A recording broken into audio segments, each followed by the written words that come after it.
bissl ins Nordkastel schau, dann sieh ich ein Madel mit Augen zu blau.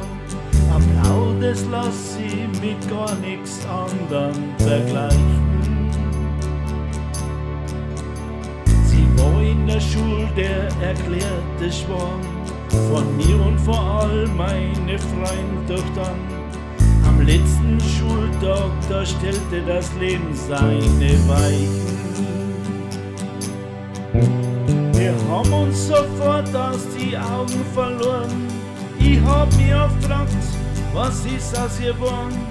Die Wege, die wir beide gegangen sind, waren nicht die gleichen.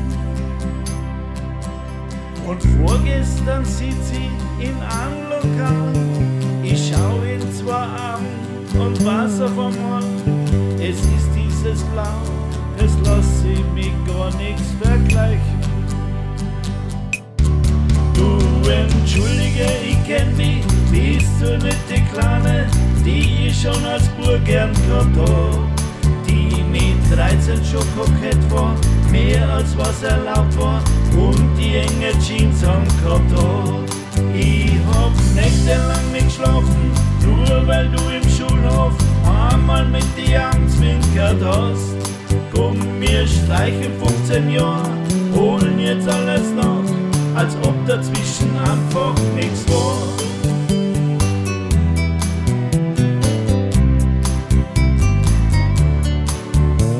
Sie schaut nie eine halbe Minute lang an, sie schaut, dass sie gar nichts mehr sagen kann.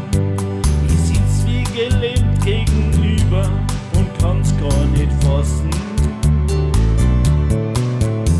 Ich hör keine Musik mehr und wart nur drauf, dass sie endlich sagt, du, jetzt wach ich auf. Der Peter, der 10 Häuser weiterkommt, hat in der Gassen. Sie zwinkert mir zu wie vor 15 Jahren. Sie sagt, na, wie geht's da, mein Peter, na klar. Du hast da schon sehr lang nichts mehr von dir hören lassen. Ja, sehr lang, ja viel zu lang. Sie meint, komm, probieren wir's halt jetzt miteinander. Und später sag ich lachend noch einmal zu ihr auf der Straße.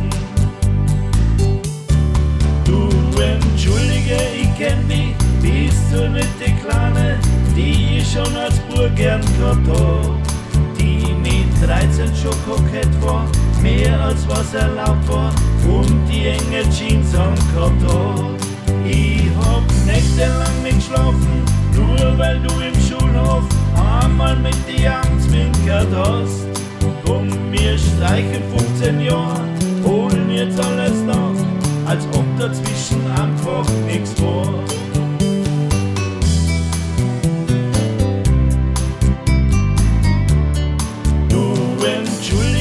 Kenn dich, bist du nicht die Kleine, die ich schon als Bub gern gehabt hab, die mit 13 schon kokett war, mehr als was erlaubt war und die enge Jeans angehabt hat. Ich hab nächtelang nicht geschlafen, nur weil du im Schulhof einmal mit die Augen zwinkert hast. Komm, wir streichen 15 Jahre, holen jetzt alles nach, als ob dazwischen einfach nichts war. Komm,